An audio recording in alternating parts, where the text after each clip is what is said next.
What's the creepiest thing that you've seen other families do that they accept as totally normal? Story 1. I remember it was around the time of Euro 2004. I went to a friend's house for a sleepover. I was 12 years old then. We arrived at his house, where both our moms dropped us off and then left. His dad was there, though. I never liked that man. Anyway, he welcomed us in the most unwelcoming way, like he hated the idea of me being there for a sleepover. We went to his room and started playing on his PS2. After about half an hour, his dad came into the room and said, "Okay, I think it's about time, Michael," my friend. Michael got up, unplugged the PS2, and handed it to his father, who took it and placed it on a high shelf. Then his dad made a gesture as if welcoming Michael for a hug, saying, "Speak the words." Michael hugged his father and said, "Thanks, Father, for reminding me to be moderate with distractions from real life." The hug ended, and his dad nodded at us to go to sleep. I went to bed, feeling completely weirded out by the whole thing. My young mind couldn't help but feel guilty for playing the PS2, like it was somehow wrong. The next morning we woke up, ate, and greeted his mother, who was there. Michael went over to his father, knelt before him and said, "Please, Father, can I be distracted for a while?" His mother was making coffee as if it was perfectly normal for her son to kneel in front of his dad and beg for something as simple as a little fun. His father looked at me, then at Michael, and eventually went to retrieve the PS2, like it was the hardest thing he had to do. I didn't even touch the controller. I felt so uncomfortable being there. Story 2. This was definitely abuse, and my mom did call CPS on them, but I'll share it anyway. There was a family we knew while growing up where the father had some bizarre and cruel rules. He would time their showers, literally giving them just 15 seconds under cold water. He would stand there, watch, and then yank them out one after the other. They weren't allowed to use the bathroom to poop. Toilet paper was reserved for emergencies and guests. If they absolutely had to go, he would hand them exactly 5 squares of toilet paper and stand there to watch them wipe. The kids trained themselves to only go at school or church. During summer, when temperatures could reach 100 degrees, there was no air conditioning, no fans, and no open windows allowed in their bedrooms. There were about 20 more insane rules, including weird food restrictions. It was really, really sad. Story 3.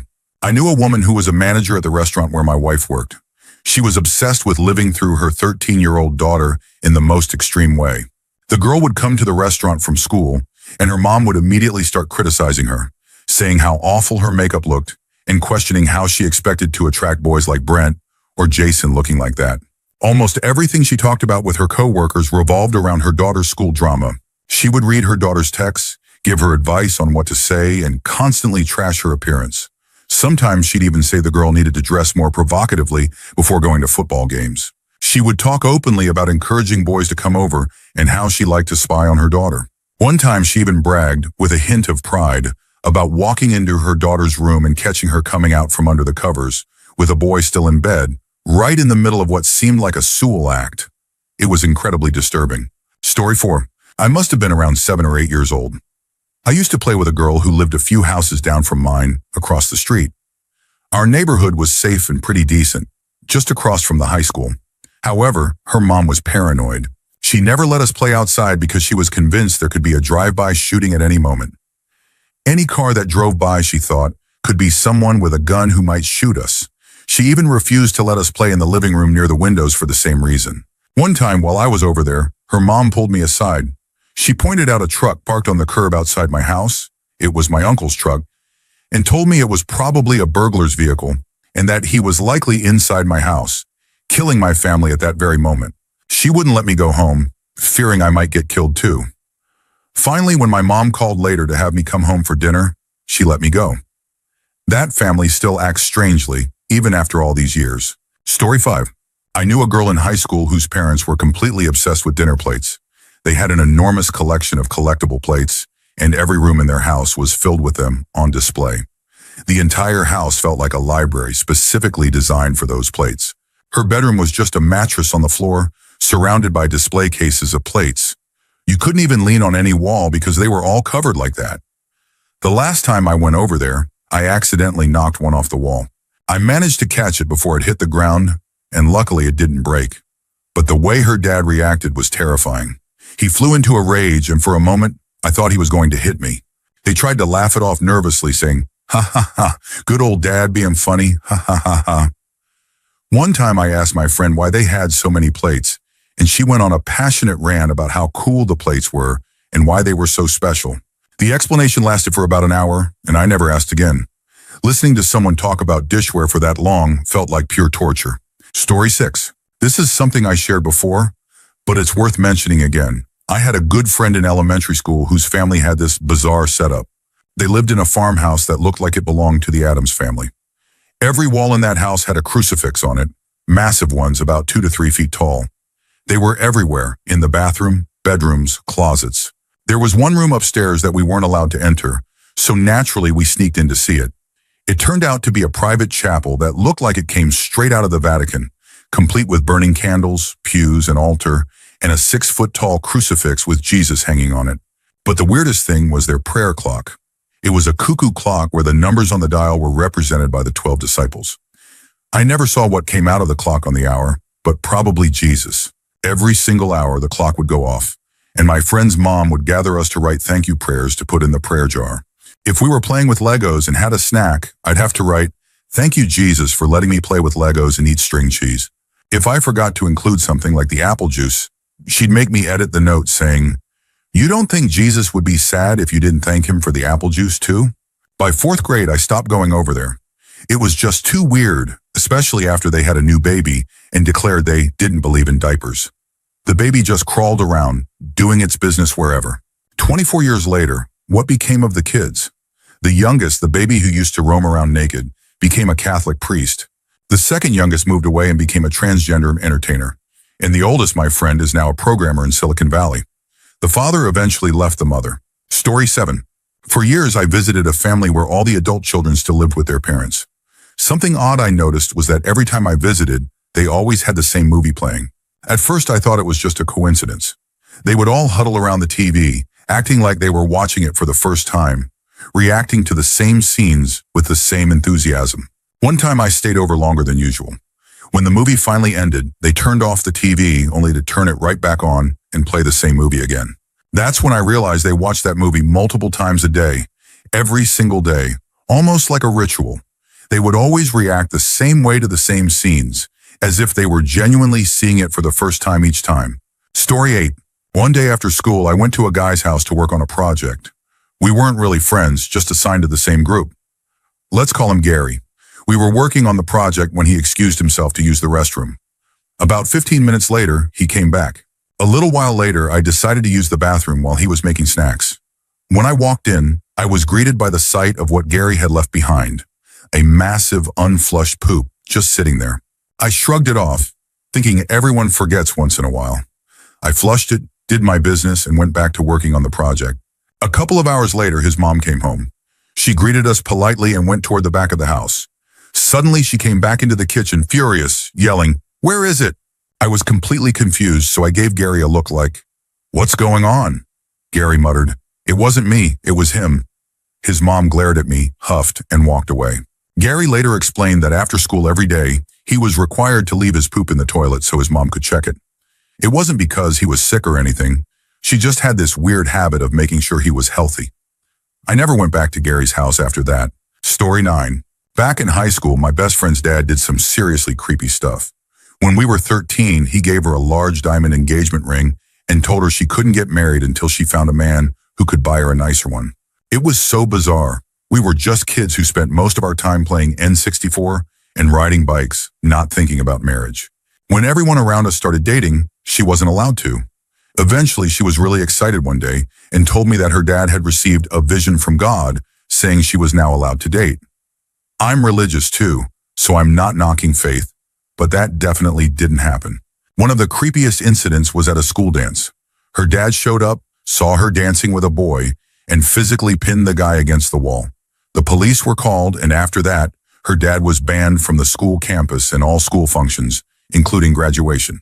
Her mom never said a word about it, at least not that I ever heard. My friend seemed embarrassed, but more in a, "Oh my gosh, dads, right?" kind of way, instead of realizing just how disturbing it all was. She had 2 brothers who were allowed to do whatever they wanted without any of that weirdness. Story 10. In high school, I started seeing this girl. Let's call her Sarah. After a few weeks, she invited me over for dinner.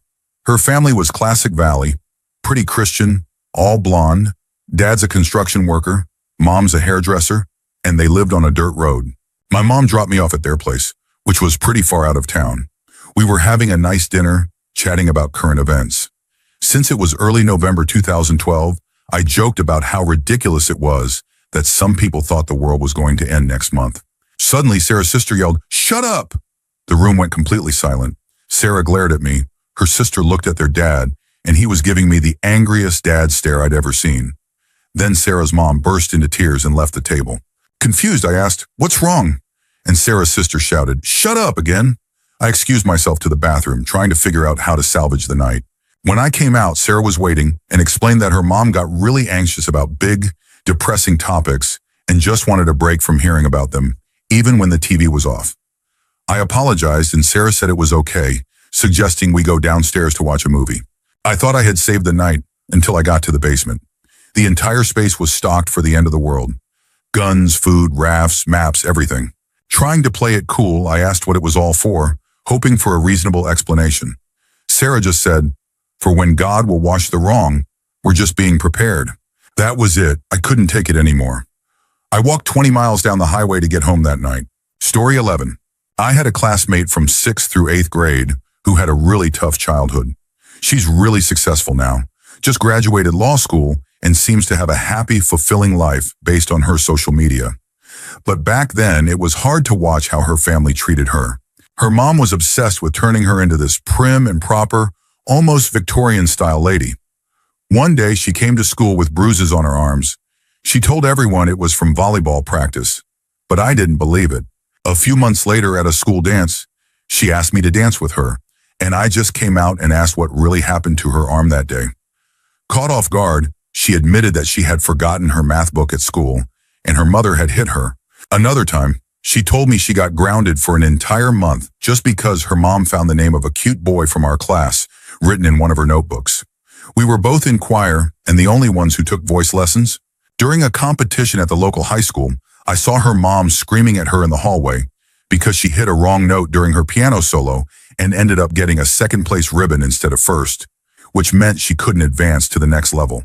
I tried to comfort her, but she wouldn't listen. She just congratulated me on my own first place and wouldn't say a bad word about her mom. The weirdest part is that she had 3 siblings, 1 older and 2 younger, who were some of the most easygoing, down-to-earth people I've ever met.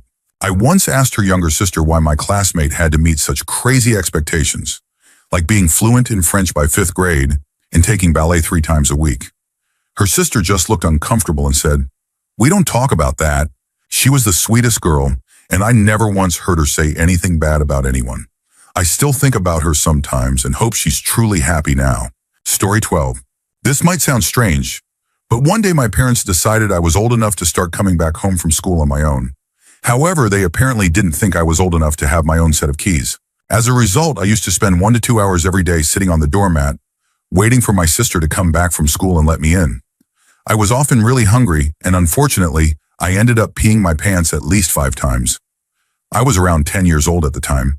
We were a middle-class family, and our neighbors saw me sitting there every day, but no one ever said anything. I sometimes wonder if they found it creepy or strange. After about half a year, my parents finally decided I was trustworthy enough to have keys. They made a big deal out of it, holding a funny ceremony to give me the keys, even making me sign a contract of being the official key bearer. They thought it was hilarious, but it wasn't funny to me. To this day, they still joke about how I wasn't responsible enough at age 10 to keep a set of keys. A few things to clarify.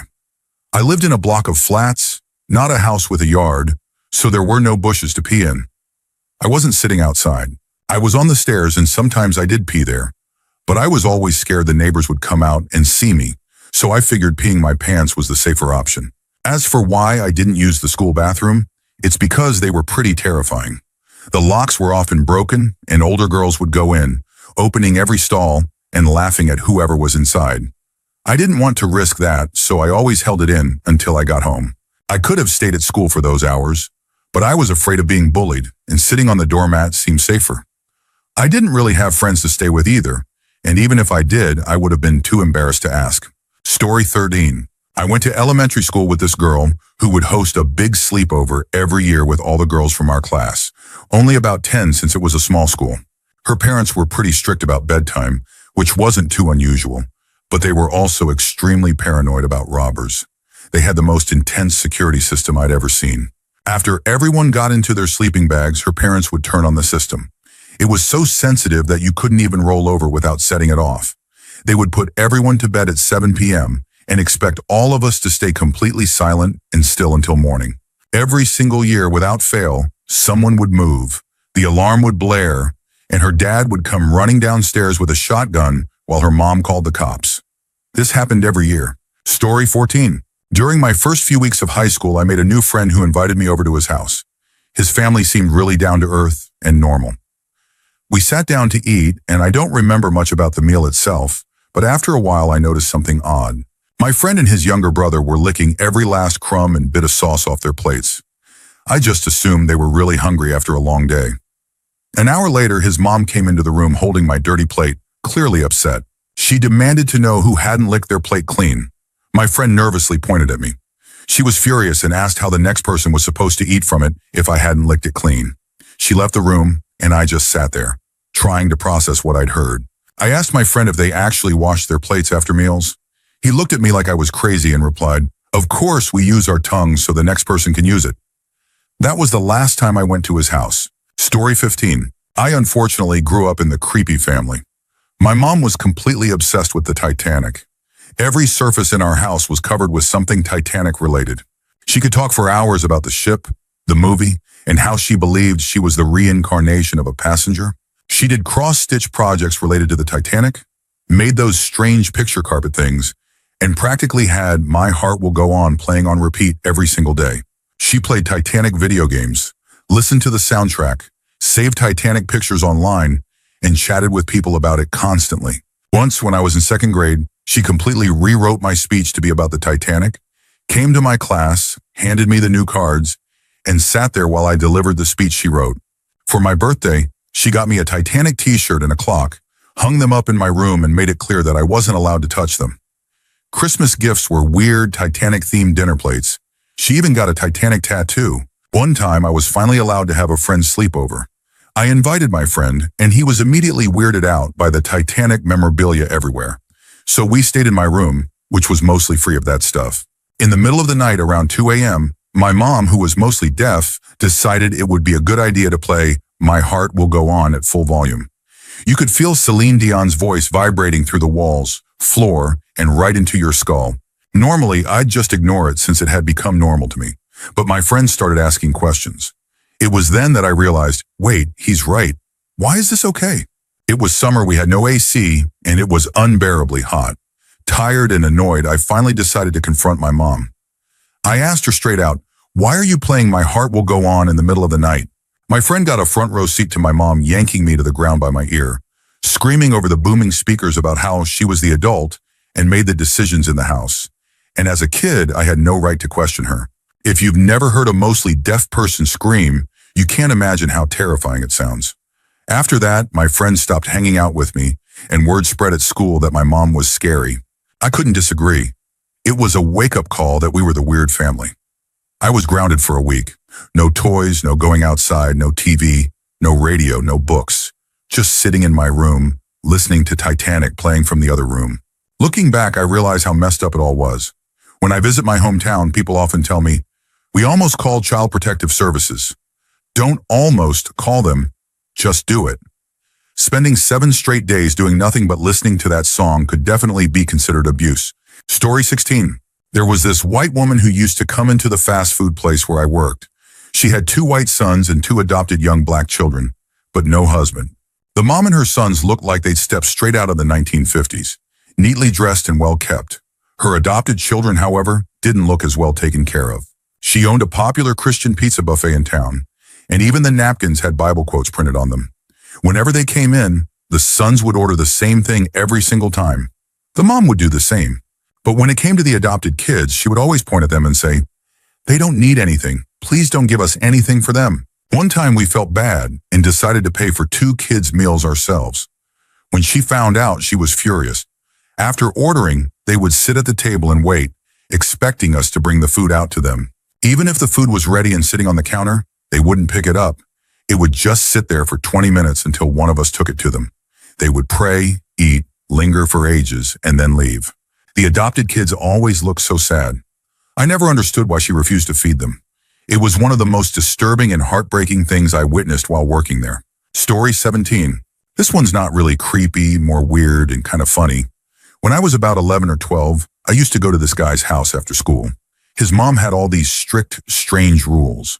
One of the weirdest was that we could only have our afternoon snack at exactly 4:30. If we tried to eat at 4:27 or 4:35, she would completely lose it. She would literally check the clock before letting us eat. My friend even had a little alarm clock set to go off at 4:30 to make sure he didn't miss snack time. It was pretty crazy, but it got even stranger. She kept 2 separate sets of snacks in the pantry, one for her own kids and one for her kids' friends. Her own kids got the good stuff, massive jars of Nutella, crepes, brioches, all sorts of delicious pastries. The snacks for the friends, however, were the no-brand, budget kind. She would keep a close eye on us to make sure we didn't accidentally get any of the good stuff. And this wasn't a poor family. They were actually quite wealthy. It was just weird. Story 18. I once went to a friend's house, and his mom took us to McDonald's. When we got back, I realized my order was wrong. It was a completely different sandwich from what I ordered.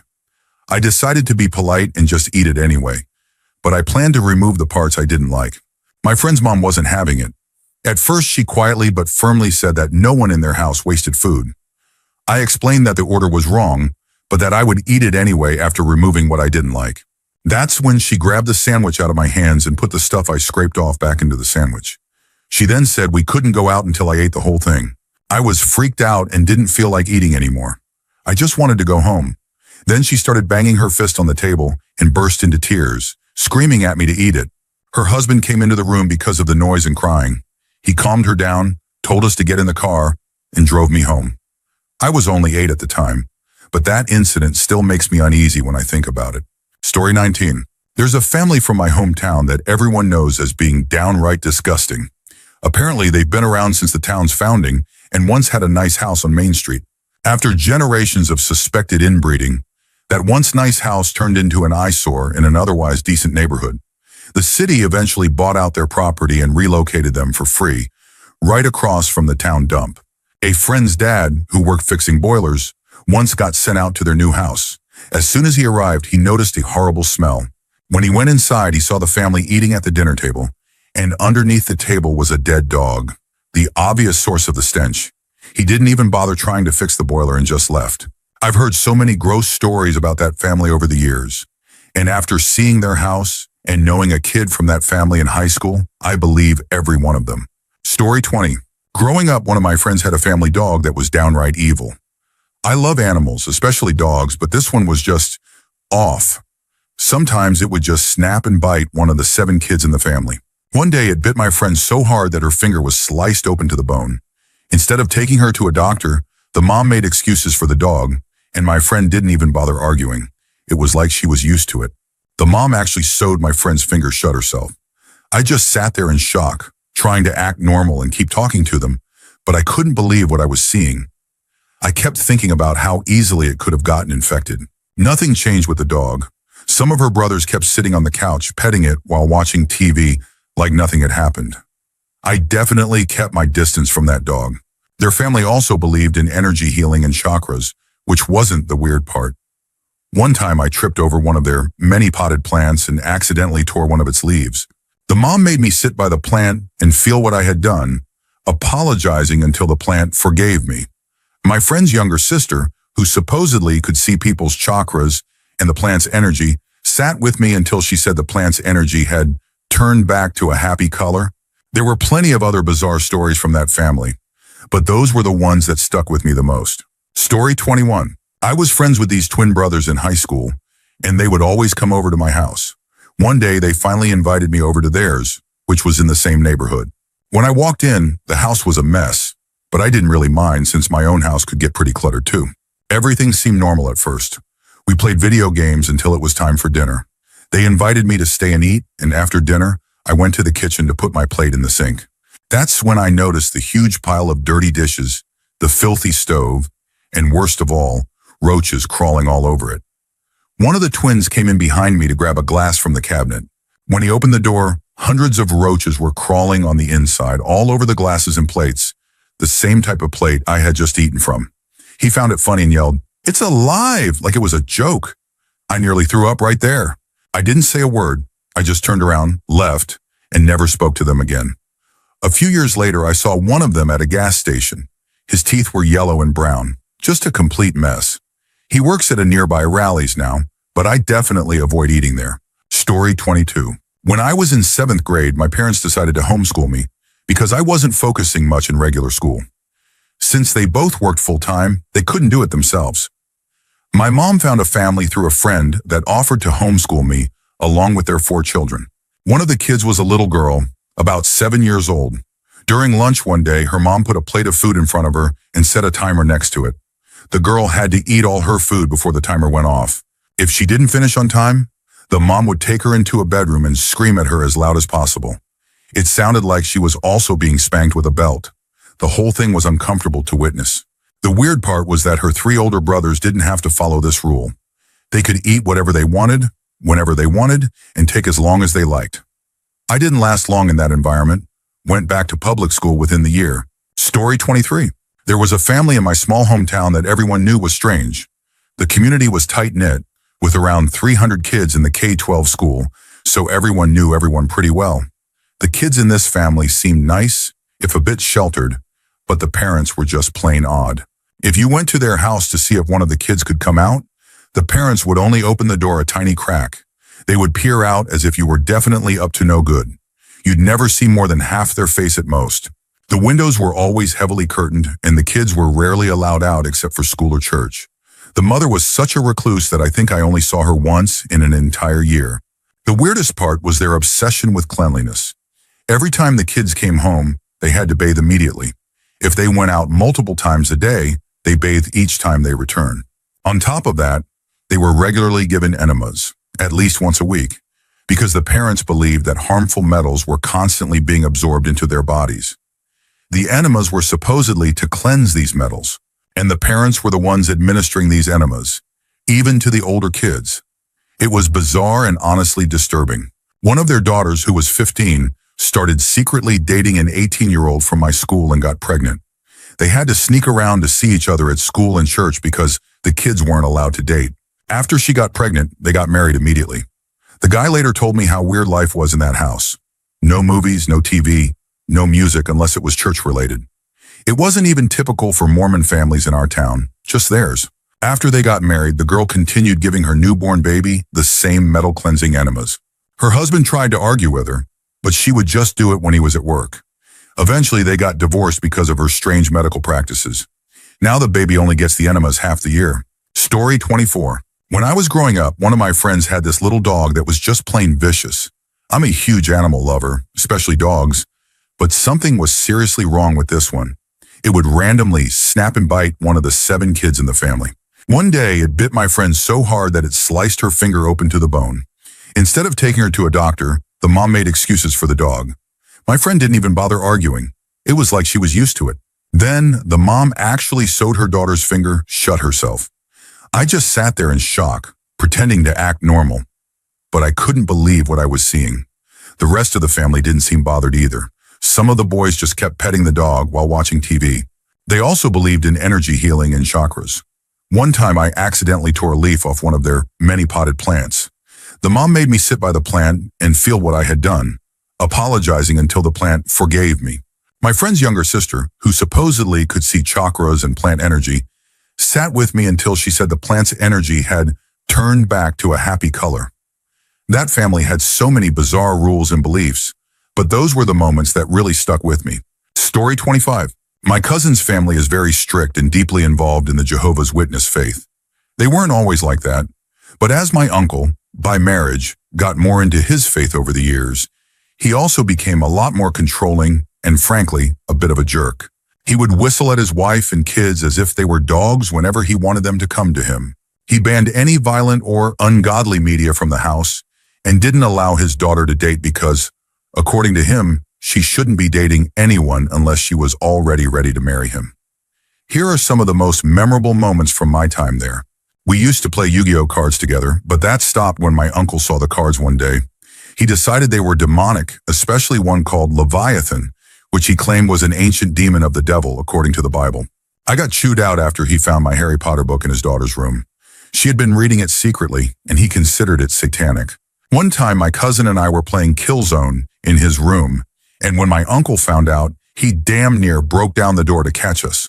While I was listening to the new System of a Down CD with my cousin, my uncle heard the track titled Question and got really upset. The song, which is about the unsettling thoughts around human existence and mortality, freaked him out so much that he told me to go home and said I wasn't allowed back until he decided it was okay. To be honest, my uncle isn't a bad guy at heart. He taught me a lot growing up, especially since I didn't have much of a father figure myself. He's hardworking, has a successful small business, and even built his own house. But his fanatical faith has made him a poor parent and husband, and it's hard to be around that part of my family now. Story 26. I don't know these people personally, but we came across them one Christmas while traveling through Roswell, New Mexico, near Area 51. My whole extended family and I were on our way to stay in a cabin in the mountains for the holidays, and we stopped at a Dairy Queen to eat and regroup. While we were eating, a well-dressed family walked in, barefoot, every single one of them. Keep in mind it was December in New Mexico, right before a lot of snow, so it was really cold outside.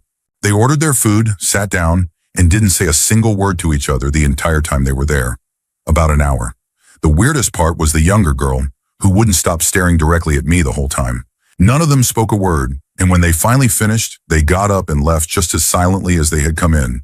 To this day, my family still jokes about the little alien child who seemed to have a crush on me. Story 27. When I was about 15, I became friends with two guys from my Boy Scout troop. They were really nice, and eventually invited me to stay at their place for a week while my parents were out of town. When I got there, everything seemed normal at first. Their mom cooked dinner that night, burgers. After we had filled our plates, their mom poured everyone a glass of milk. I remember thinking, who drinks milk with burgers? But I didn't want to be rude, so I drank it. What struck me as weird was that their mom wouldn't let anyone leave the table until we had all drunk 2 glasses of milk each, at every single meal. Steaks for dinner, milk, salmon, milk. I eventually asked my friends why their mom was so strict about milk, and they told me it was because she believed if they drank enough milk, they'd never break a bone. It got even stranger. After every meal, whatever was left on anyone's plate would be scraped into a big crock pot. They'd keep adding leftovers to it throughout the week, regardless of what it was. Chicken wings, mashed potatoes, even bones. Come Friday, they'd heat it all up and serve it as family stew. It wasn't just meat scraps. They'd throw in entire leftovers, bones and all. I tried to politely decline, but they looked at me like I was being rude, so I just picked at it and hoped not to bite into anything too questionable. Needless to say, I didn't spend another week at their house. Story 28. I work with a woman who was raised in an extremely cis environment. Her father ingrained in her from a young age that men should make all the household rules, and that higher education was only meant for men. She completely internalized these beliefs, and it's been causing her serious problems as an adult. We both instruct martial arts, and one day I was covering the front counter when she approached me after class. I'm only 20 and a guy, so I was surprised she chose to talk to me about this. She asked if she should say something if someone had intentionally groped her during class. I was stunned that she didn't already know the answer. She was genuinely unsure if it was worth mentioning. I immediately told her how important it was to report it and assured her I would handle it right away. The guy responsible is gone. What really shocked me was that she revealed this had been going on for about a year. A whole year of enduring that without speaking up. Her upbringing has also affected her marriage. Over the past year, her husband has become increasingly controlling. He's forcing her to move to North Carolina, 1,000 miles away, even though his job is stable where they are. There's no real reason to move, he just wants to. She's broken down crying to me multiple times, saying she has no say in the decision. I've encouraged her to open up about how she feels, but despite promising she would, they're still moving in a month. It's heartbreaking to see how her upbringing has convinced her that her opinions don't matter. Story 29. I have 2 weird stories for you, but the creepiest part is at the end. When I was about 9 or 10, I made friends with a girl who lived a few houses away. She had 2 brothers, one older, one younger, and they had a trampoline, so I'd be over there almost every day during the summer. One day, her parents invited me to go to church with them. Her dad was the pastor, and although I wasn't religious, I had been to church before, so I agreed to go. This wasn't just any church. It was one of those massive Christian megachurches with at least 1,000 members, complete with a cafe, a library, and a huge auditorium. During the sermon, the pastor, my friend's dad, said, "If you haven't accepted Jesus Christ as your Savior, come up here now." A few others went up, but I just stayed put. Suddenly, the mom turned to me and whispered, "Go on, sweetie." I tried to politely decline, but then the pastor called my name on the microphone, in front of at least 500 people. I was mortified. I had no choice but to walk up to the stage, stand there in front of everyone, and repeat lines about accepting Jesus. Some grown men were crying, one of them breaking down on stage. I was so embarrassed that I just wanted to disappear. Afterward, I put on a fake smile, but inside I was screaming. I just wanted to go home. Then came the really creepy part. On the way back, I politely asked if they could drop me off at my house since it was nearby. The mom said, "Oh, honey, we were hoping you could join us for dinner too." I didn't want to be rude, so I reluctantly agreed. When dinner was ready, we sat down at the table. Everything looked normal except for a framed picture of Jesus placed in the center. The father said, "Grace," and I thought we were about to eat. But no. He picked up the picture, looked at it, and said, "Thank you for providing us with this wonderful meal." Then he kissed the picture. He passed it to his wife, who did the same. Then the kids followed suit. When my friend handed it to me, I had no choice but to say the line and kiss the picture too. That was the last time I ever went to their house. Story 30. Back in 1982 or 1983, in Chalmette, Louisiana, my mom was dating this guy whose dad was pretty wealthy.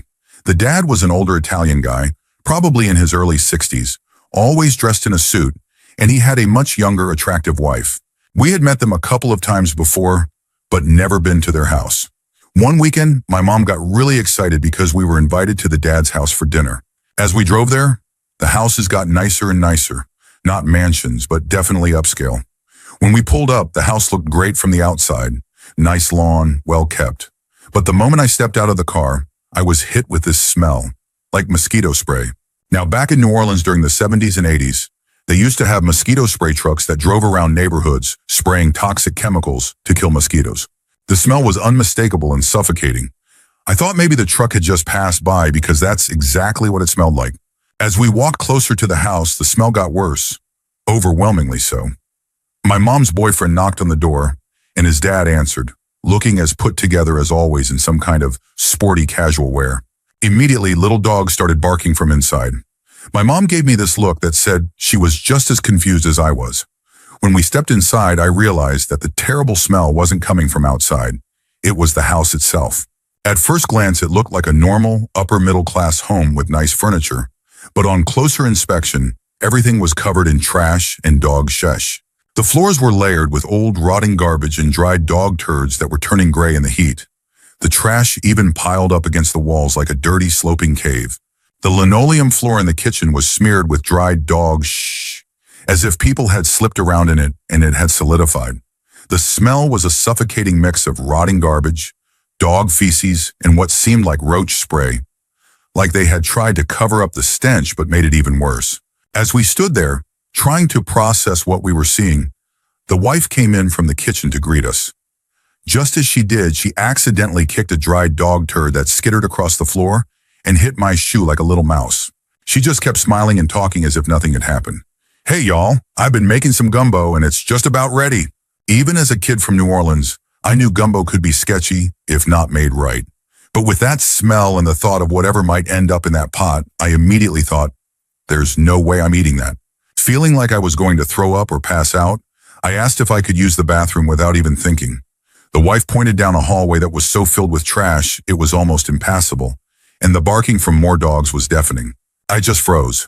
Thankfully, my mom put a hand on my shoulder and said, "It's okay, just wait outside." I mumbled an apology and bolted out the door. I stood outside for about 10 minutes, just breathing in the relatively fresh air, even though it still smelled a bit like the house.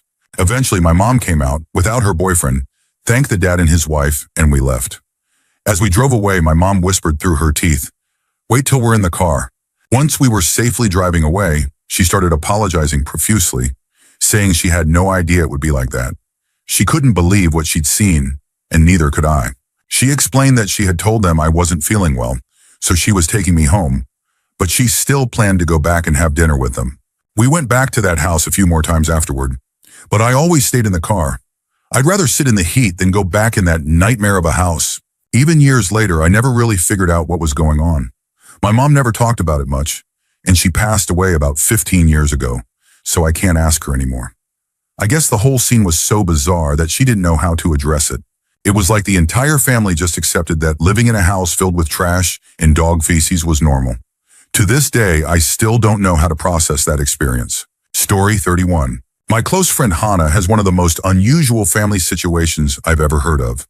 Hannah's parents are both white Catholics who don't believe in divorce. Hannah is the youngest of 5 siblings and she's 18. Her 3 oldest siblings are all Caucasian, just like their parents.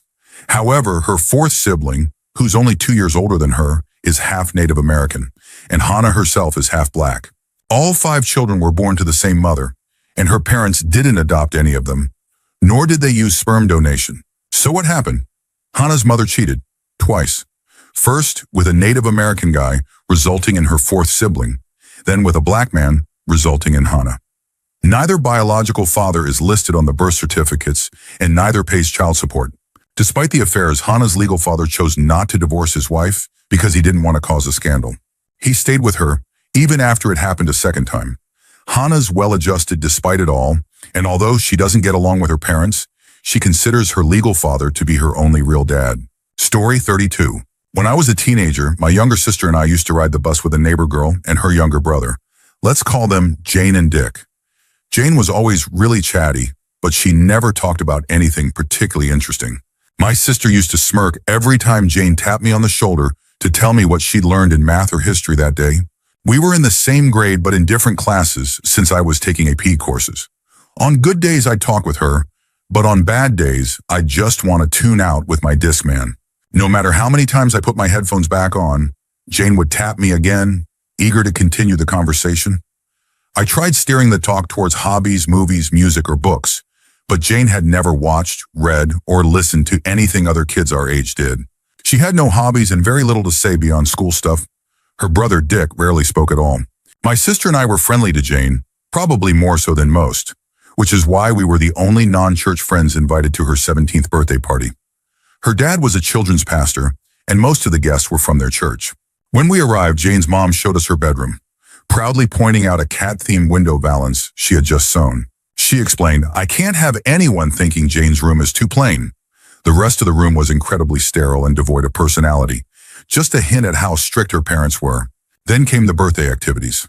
The first event was a photo scavenger hunt, but all the items were people. At 8 a.m. on a Saturday, we spent 2 hours knocking on neighbors' doors, waking them up, and asking personal questions to see if they fit any of the items on the list. We took pictures of them in their bathrobes and pajamas with a disposable camera. My sister and I cringed the whole time, especially since our parents knew these neighbors through the HOA. We just hoped they wouldn't recognize us later. Next, Jane opened her presents. Her mom insisted on taking multiple photos of each girl hugging Jane before and after opening the gift. The dad was hovering over us, talking in an exaggerated sing-song voice like we were toddlers. "Is everyone having fun? Are you girls having fun?" For lunch, we had a pea and carrot casserole while Jane's mom left to develop the photos. The birthday cake was Cool Whip mixed with lime juice served in a pie tin. We all tried to be polite, but it was barely edible. When the party ended, we were given souvenir photos of our neighbors looking annoyed and confused in their sleepwear. A few years later, Dick left home the moment he turned 18, and Jane ran off to Vegas, eloping with an older guy she met online. I never heard from either of them again. Story 33. Because my dad was a lazy asshole, I ended up feeding and caring for horses for a wealthy family while we lived on their property rent-free. My dad was the one who responded to the ad, but he just left me to do all the work. Over time, I became like another daughter to the family. I grew up around their kids, stayed at their house, joined them for holidays, and even went on vacations with them. I was a few years younger than their oldest son, but older than their youngest. One night, I made a lighthearted joke about what their oldest son might be up to, just because I knew him pretty well. Suddenly, his mom lost it. She shrieked at me that her 18-year-old son would never keep a secret from her and would tell her everything for his entire life. I was just stunned. I glanced at the son, and he gave me this look like, yeah, she's nuts. I'd known him for years, and while his secrets were pretty harmless, like sneaking a few beers at home, smoking a little weed, or fooling around with girls, I would never have ratted him out. I'd always just quietly taken the blame for the beers and kept quiet about everything else. But that moment, when his mom declared with absolute conviction that he would tell her every single thing about his life, was like staring into pure insanity. Who would want to know every detail of their teenage son's life? And who honestly believes that any 18-year-old would spill every thought and action to their mom? It was so unsettling because it wasn't just that she believed it. It was how she believed it, with complete certainty, as if it was the most natural thing in the world. It was like looking directly at a delusion, and I couldn't help but feel a chill run through me. Story 34. A few years ago, I decided to move to the capital city of my state. Some friends who still lived with their parents offered to let me stay at their place until I found somewhere to rent. They didn't tell me, though, that their parents were probably the most miserable people I'd ever met. Their mom used to be a teacher, but after one particularly bad class, she retired and became almost completely unresponsive. She spent all day, every day, sitting at the computer playing RuneScape, with the TV constantly blaring in the background. I tried to thank her once for letting me stay, but she didn't even look at me. Her eyes stayed glued to the screen. Their dad did have a job, but whenever he was home, he would just walk around the house in a bad mood, berating me for the smallest things. I liked my friends, so it wasn't a completely miserable experience, but it definitely felt surreal. A mutual friend later confided that the parents had made her cry on several occasions. I wasn't surprised at all. It was honestly one of the most uncomfortable living arrangements I've ever been in, and I felt bad for my friends who had to live with that every day. Story 35. In high school, I was friends with a girl whose family was, to put it mildly, strange. Her dad was a doctor, some kind of specialist. Her mom was extremely anxious and rarely left the house, not even to drive. There were 3 siblings, the eldest brother and 2 daughters. I was friends with the middle daughter.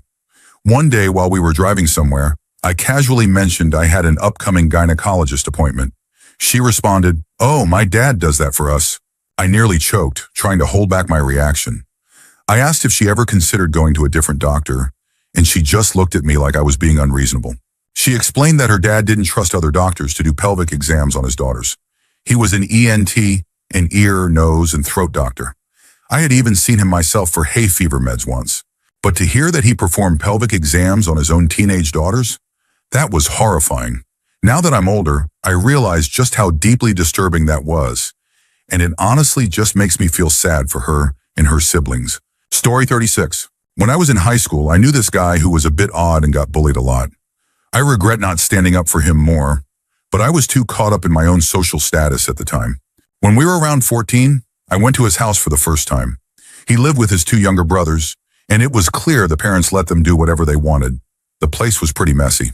One thing I noticed right away was that his bedroom door looked like it had been beaten up pretty badly. I didn't think much of it, assuming it was just old or something. We were playing video games when we heard shouting outside the room. My friend immediately jumped up and locked the door. I asked him what was going on, and he casually said that his brothers had lost their temper. Then the banging started. Loud, aggressive banging on the door, and it wasn't fists. It sounded like they were hitting it with something solid. I asked what the hell was happening, and he calmly replied, "They're trying to break the door down with a cricket bat. They've never managed to do it before. If I don't lock the door, they'll come in and hit me with it." He said it so casually, like it was just a regular thing. I couldn't believe it. He seemed almost numb to it. I later found out he passed away about 10 years ago, and I saw his brothers a few times after that.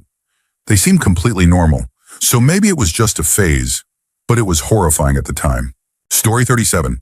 When I was 13, I met this kid while skateboarding around the Navy base where we both lived.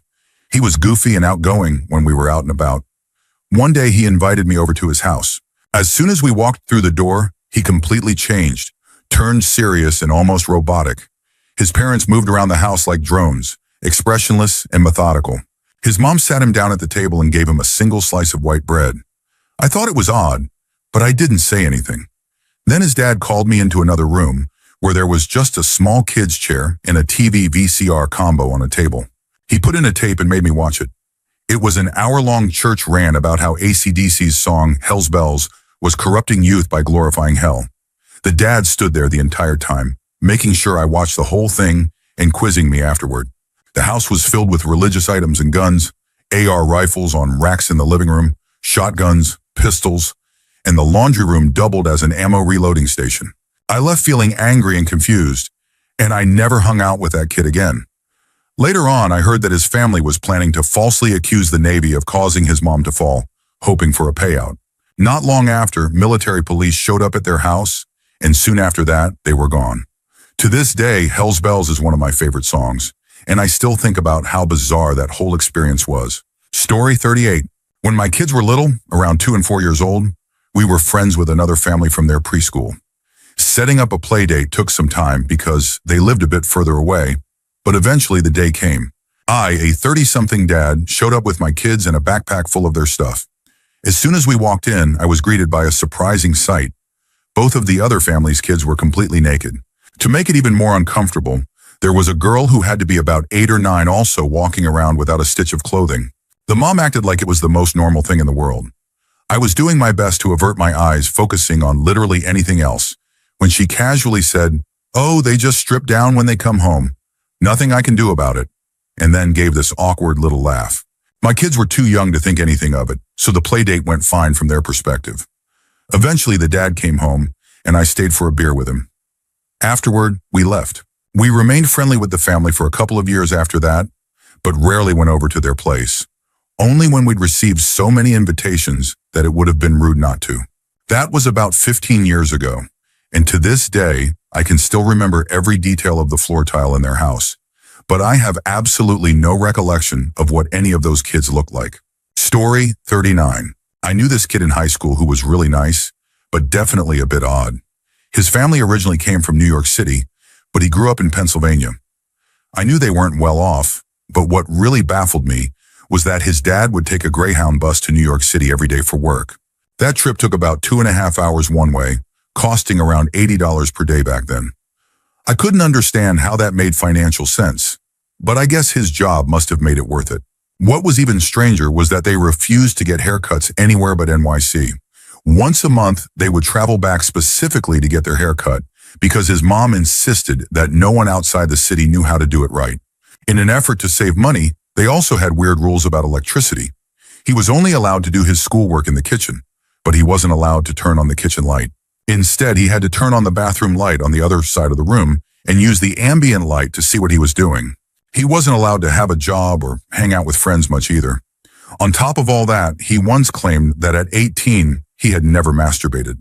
It was hard to believe, but somehow I didn't doubt him. Individually, these things weren't that crazy, but together they painted a picture of a really strange upbringing. Story 40.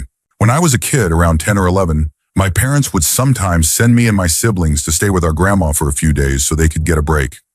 Opposite my grandma's house lived a family with 2 girls, and I'd often hang out with them in the communal garden. One day it started to rain, and they invited me inside to play on their Dreamcast. Of course, I went in. They had a cat and a rabbit, and I was sitting cross-legged on the floor playing Sonic Adventure. At one point, I put my hand on the carpet to get more comfortable and felt something small, soft, and round between my fingers. I picked it up to inspect it, only to realize it was rabbit poop. One of the girls just casually said, "Oh, that's just the rabbit poops." I was pretty grossed out, but I just kept my cool. I excused myself to the bathroom to wash my hands and, on the way upstairs, noticed a cat turd on the stairs. That was enough for me. I decided I needed to get out of there. When I came back down, their mom popped her head out of the kitchen to say that dinner was almost ready. I figured I'd take the opportunity to politely excuse myself.